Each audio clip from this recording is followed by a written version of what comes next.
Right, so then to finish up section 9.1, we're just going to mention a couple of concepts. Hopefully these are ideas that look somewhat familiar to you. We're going to talk a little bit about perimeter and area. When we're thinking about perimeter, perimeter is always going to indicate an operation of addition. We find perimeter by adding all of our sides. If we're thinking about area of a rectangle, we may use the words length times width. We may use the words base times height. Either way we choose to word it, we're thinking of area of a rectangle as multiplication. And then area of a triangle, we're taking 1/2 times our base times our height. Because if we take a rectangle and we cut it in half, we get 2 triangles.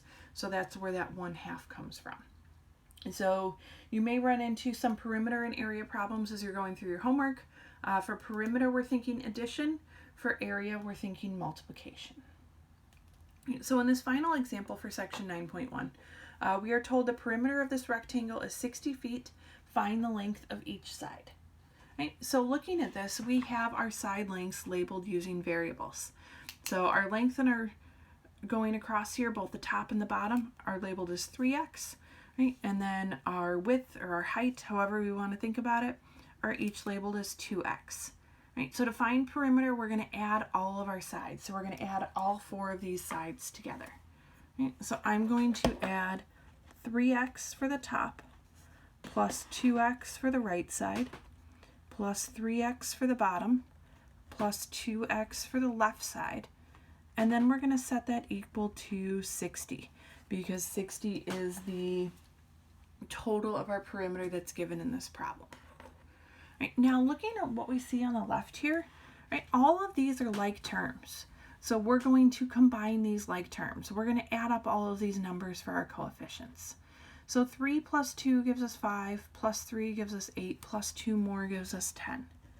So we have 10x equals 60. Well, now we're left with a nice simple equation like we saw in the previous examples. We need to get rid of this coefficient. Well, all we have to do to get rid of that coefficient is divide each side by 10.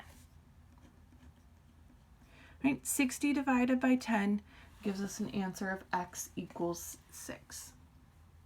Now, in order to answer this question, notice that we're not asked to find x. We're asked to find the length of each side. So we're going to take this answer for x and we're going to plug it into both sides of our equation.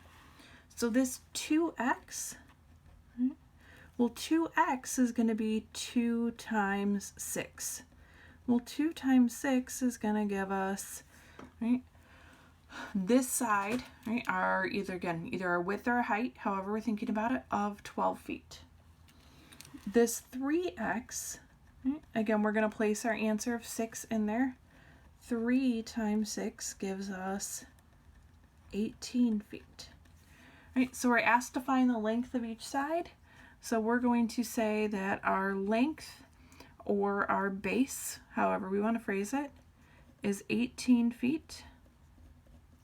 And then our width is 12 feet.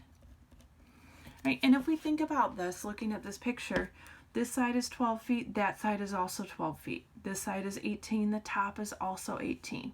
And if we add all of those up, we do indeed get 60, which was the perimeter of our original problem. So we are going to run into a few story problems here and there as we go through chapter 9. So we're going to start with and kind of mention at the beginning a little bit with perimeter and area. Remember, perimeter is addition, area is multiplication, and then if we see something like this, let's just make sure that we're answering the final question, right? Addressing the correct answer, not just a value for x when we are finished.